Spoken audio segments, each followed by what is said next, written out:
What is up, my viewers? Spang here, bringing you a World of Tanks gameplay commentary. This will be one of my battles, and it is going to be a standard battle on the map Erlenberg. Now, I was on the fence whether or not I was going to bring this replay to you. It's something of a bonus replay because, well, it's still 9.7, and the last video on my channel was supposed to be the last 9.7 replay, but... well, you'll see very quickly, I'm an IS-3 in a tier 8 match with mostly tier 8s per each team. Well, I mean, with about half the enemy team being tier 8s, and my team having a significant tier 8 advantage. Now, this game, in World of Tanks we see a lot of good games on my channel. And this game is really just to demonstrate kind of like the counterpoint of that, of sometimes you get people who are just like this. We start off with the IS, grinding up on my side with the T-29 on it, and then we have an SU-1 100 wide, kind of just driving in front of people, crashing into the T-29. Like, sometimes you just get those matches where your teammates, right off the bat, you're like, well, we're at a tank disadvantage because we have less top tier vehicles and less mid tier vehicles. In fact, we have a considerable amount more tier 6 vehicles than the enemy team, and just at such that disadvantage point to where you're like, oh, this is going to be a hard match, and then you see your team doing stuff like that, and you're like, oh, this is going to be one of those matches, isn't it? So, without further ado, we are going to watch how this battle progresses. Go into a standard spot, and actually, right off the bat, you'll see the IS-6 boldly goes alone into the great abyss of the zero line. He probably should have realized no one on our team was going that way and stopped right as soon as he crossed the bridge, turned right back around and crossed back over the bridge, and just sat and defended base. Our T-29 looking like he's going to go do base defense, and the rest of our team just decides to charge boldly towards the enemy forces that are on this side. Now, our team will continue to derp up. Right here, I'm utilizing some good tank depression to absorb some shots from what are rather unthreatening vehicles and get off some good shots myself. And right here, we have the AMX 5100 driving behind me. Another thing you should not do, if you see a teammate driving backwards and forwards, don't get behind them unless you are intentionally trying to ruin their game and frustrate them. Yeah, a lot can be learned from bad players. Right there, getting unfortunately hit for damage by that IS. And also, if you'll notice right there, I just got derped in the back of my tank by our KV-2 for 486 damage, because KV-2 best sniper tank. Yeah, for the record, if you're driving the KV-2 with a derp gun and half your circle is on like your teammate, don't fire. And right now, I say in the chat, just a whole bunch of dots, and then you're all a bunch of morons. And the T-29 says, affirmative, affirmative, I'm sorry. And I am already at just such a disadvantage, only about 781 hit points worth of damage dealt, and our team is just beginning to crumble. Hit point difference is just widening ever more so, I suppose is the proper English in that. But looking to possibly kill that IS, and no, I don't want to drive further up because my gun depression is not good enough. It is part of that angle that gives me the gun depression to shoot that IS, but I had no sort of angle whatsoever on that 4502, and right now I'm just deciding, well, I'm gonna go see if I can help our KV-4 push forward, but not before waiting for it, seeing the Panther M10 drive further up like I anticipated he would. Taking the shot, making a brilliant trade, hitting him for approximately, well, exactly 415 damage, and taking none from him. And the enemy team just continuing to wreck our team, the tank difference being 4 tanks, and the hit point difference being over 4,000. And right now, I'm just like, even I had my derpy moment in this match, but I was crashing into a dead husk of an ally. It's not quite the same as obstructing a teammate who is actively trying to play the game and make a difference. Unfortunately, getting hit in the side by that IS-6 with AP shells and taking full damage for it. So right now, pretty much a one-shot for a lot of things on their team. Only 203 hit points. About 500 hit points lower than I would like to be. Thank you to the KV-2 for that. And right there, get a good shot into the 4502, who thought he was going to pull out and take a shot, but then decided to just, like, after he got hit, be like, nah, I'm not going to sit here anymore. I'm going to back up. So thank you, sir, for the free damage. And finally, that IS dying, and me just trying to hang back and not get wrecked before I am really able to do a decent amount more in this match. Over 1,700 hit points worth of damage dealt, and our IS-6 there did manage to kill the 4502A. And at this point, I've actually blocked over 1,300 hit points worth of damage by my armor. according to that tanking calculator right underneath our tank roster on the user interface. Not quite sure how accurate that is, but we will certainly see in those post-game stats, as well as kind of how terribly some other people did, and that's really going to be the purpose of us meditating on those post-game stats. But until that time, we're going to see exactly what I do right here. Get an easy kill on the Panther M10, trying to abuse that hill and only expose my somewhat well-armored turret. The IS-3 has definitely quite reliable turret armor. I would call it good for its tier, and then some. I mean, it's no... There are certainly tanks that have better, but the IS-3 is certainly formidable. Get another kind of shot off there and on the Roomba for the kill.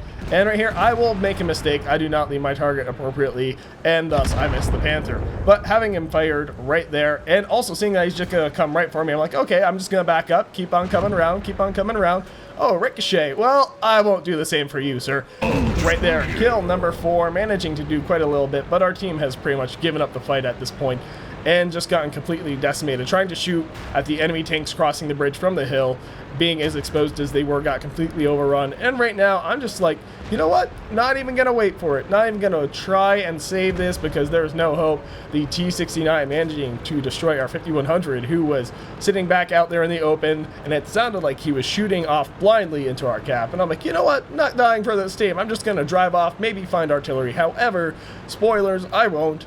And the match will end here and done. Captured by enemy vehicles. So, like I said, we're going to go to those post-game stats and see more or less what really happened and who was not really pulling their own weight in this match. So, you know, they say you can learn as much from a good example as a bad example at times.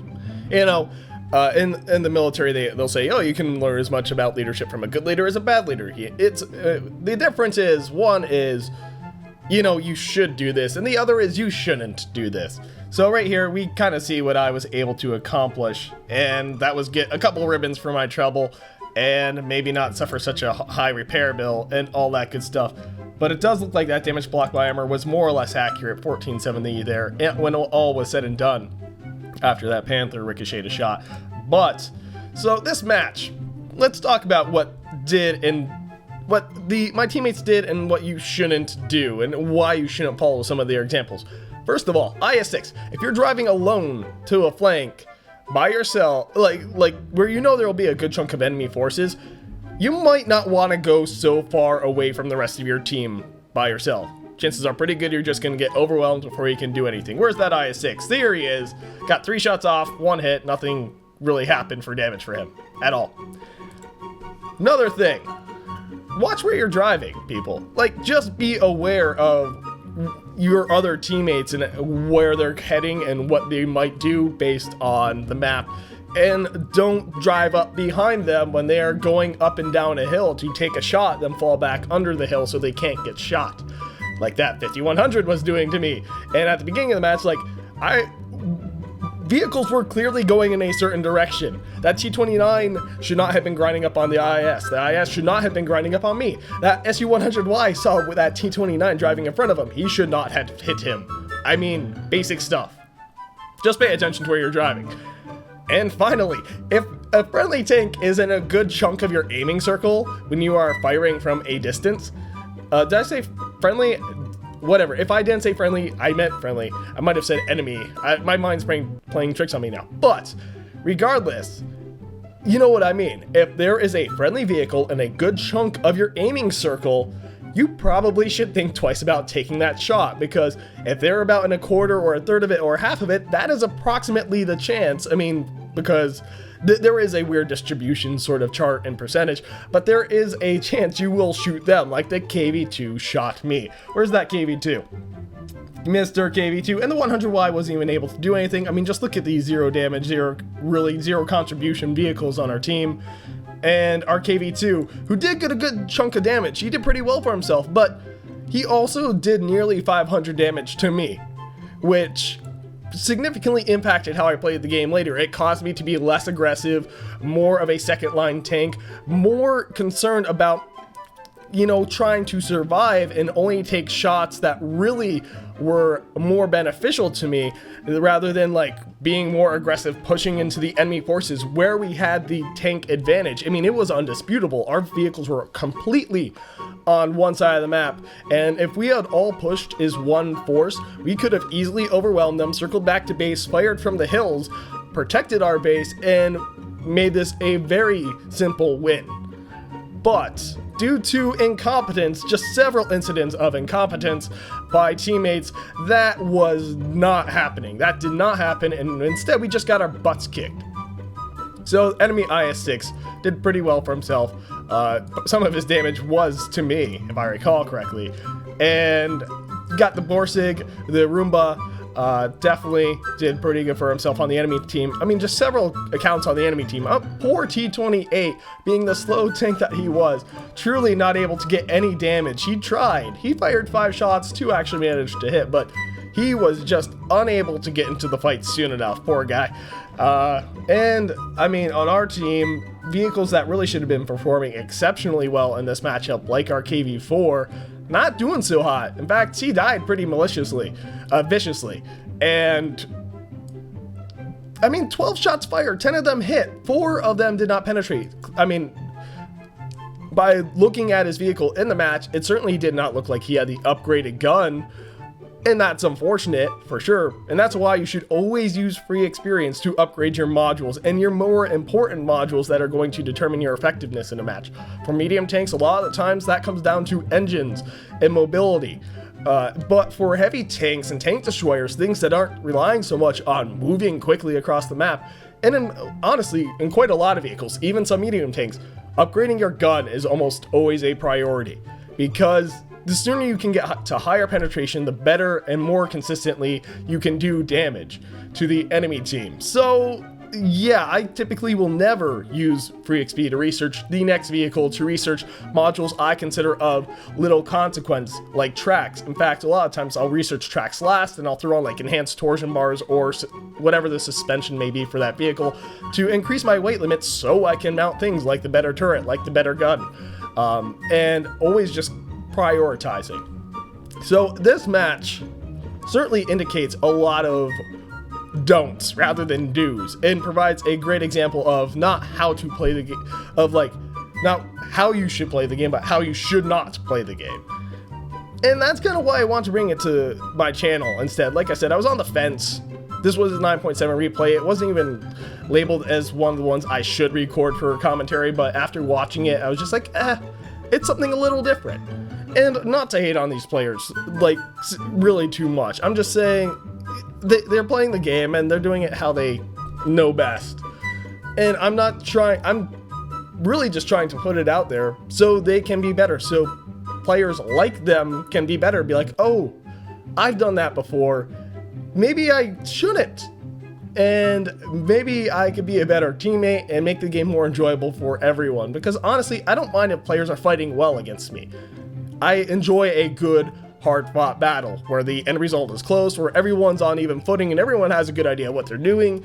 I enjoy well, hard-fought matches just because it's more fun when you win. And when you lose, you're like, well, okay, my team fought well, their team fought well, victory well deserved to them. It's all about good sportsmanship, and it's all about a good challenge. But like, when you're fighting enemies that are just falling over themselves, you're scrambling for damage because they aren't staying alive long enough for you to get a shot off. Or it's just like, and at the same time, it's kind of dull. You're just like, oh, well, might as well be playing against bots. Might as well be playing against AFKers. And when it's on your team, it's like, oh my goodness, I can't do enough to help my team. They are just terrible. So it's really beneficial for everyone to see not just examples of good gameplay of it, oh, you should do this, oh, you should do that, but also examples of, quite honestly, pretty bad gameplay, where, try not to do these things.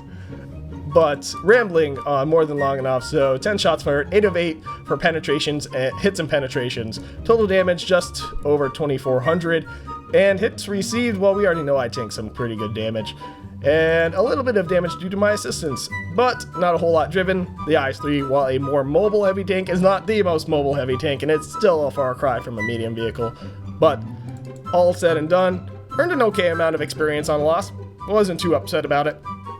And really the thing I was just more frustrated with in general was the fact that my team just let me down right from the start, and right from the beginning I'm like, oh, this is going to be one of those matches. So it's definitely frustrating, but at the same time, it doesn't stop me from playing the game. It's just unfortunate that, like, when things go bad, they tend to go really bad. Like, we were already at that tank disadvantage, and then it was very evident shortly into the match, like right from the beginning of the match. Oh, we're not only at a flat-out statistical disadvantage from the tanks we have, we're at a skill disadvantage, more likely than not, because I don't think the enemy team tanks are falling all over and running into each other like we are right now. It's highly unlikely. But anyway, rambling on for more than long enough, that's going to wrap it up for this video. Thank you ever so much for watching, and I hope you're having a good day. If you're not, I hope it gets better. And if you like this video, well, if you enjoyed it, please consider hitting that like button. If you want to see more, definitely subscribe. And if you have anything you want to share or suggest in relation to my videos or channel, comment section below. And finally, if you have a replay you think I should do a commentary on, description has instructions on how to submit. And until next time, this has been Spang, and clearly I am just oh so professional and ramble on excessively. MLG.